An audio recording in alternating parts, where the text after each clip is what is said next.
The controversy regarding the Security Laws Amendment Bill on its third stage in Parliament continues to deepen.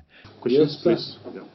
Media stakeholders today raising a red flag of amendments to various security laws which they say will take away key freedoms guaranteed by the Constitution. This law, by far, would have very, very significant impact in the way media operates in Kenya. It will take us many years backward. We are agreeing with the government. We need to deal with this war against terror together, and also appreciate the fact that we need to streamline the gaps that were there, but without criminalizing our operations in the media. The stakeholders who range from the Media Council of Kenya, Media Owners Association, Editors Guild, Kenya Union of Journalists and the Kenya Correspondent Association have identified 8 recommendations to contentious clauses to be presented before Security Committee for Parliament's consideration. Topping the list is the proposed amendment to Section 66 of the Penal Code, which intends to criminalize publication or distribution of obscene, gory or offensive material that can cause fear to the public with a guilt charge of felony, and upon conviction a fine of not exceeding 1 million Kenya shillings or a jail term of not exceeding 3 years or both. A fine not exceeding 5 million Kenya shillings in case the offense is committed by a media enterprise. Section 66, especially of the Penal Code, is null and void by virtue of Article 2(4) and Article 34(2)(b) of the Constitution. There are adequate remedies already provided for in the Media Act 2013 to redress issues of media professional ethics with an enforceable code of conduct for journalists. Secondly, the amendment on Section 30F that states any person who without authorization from the National Police Service broadcasts any information which undermines investigations or security operations relating to terrorism commits an offense has rubbed the media fraternity the wrong way. The Kenya Information and Communication Act has adequate provisions on regulation and control of broadcasting enterprises. It is therefore illegal to add a second layer of licensing procedures by requiring broadcasting firms to secure a permit from National Police Service. The stakeholders insist that there are adequate avenues and laws to curb insecurity. The recommended laws are therefore an unnecessary legal layer.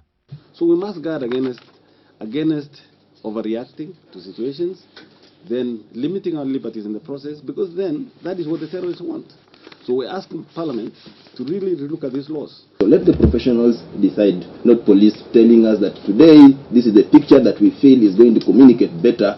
That can't happen. The leaders have insisted that they are equally seized of the new trends in terrorism attacks and that despite the few flops among Kenyan media houses, efforts are being made to guard against future debacles. That media, like other Kenyans, are completely supportive of every effort by government and by every institution, including the media, to rid our country of terrorism and terrorists. This, we must remain united.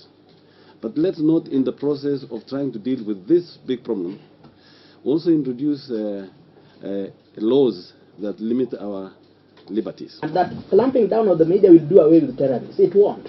See, because there are serious issues about security operations that ought to deal with that. Even if the media never reported, it doesn't mean that there won't be any terrorism. What we are saying is that the media is one institution that is responding to this new arrangement, just like the government is grappling. It is only yesterday that the Deputy President, while speaking in Turbo, called for any proposed amendments to the bill instead of condemning it wholly. We must put all our politics, all our other differences aside and face squarely the challenge that faces our country and deal with the proposals that have been brought to Parliament so that we can have a solid legal framework for us to be able to tackle matters of insecurity in our country. The stakeholders' memorandum on amendments include the Public Order Act No. 5 and 6 and the National Intelligence Service giving the officers unfettered powers to detain anyone found in possession of material deemed to be capable of being used in undertaking a serious offense. They will present the joint memorandum to the Security Committee of the National Assembly. However, going to court remains an option if they are denied a hearing. Because this is about our security.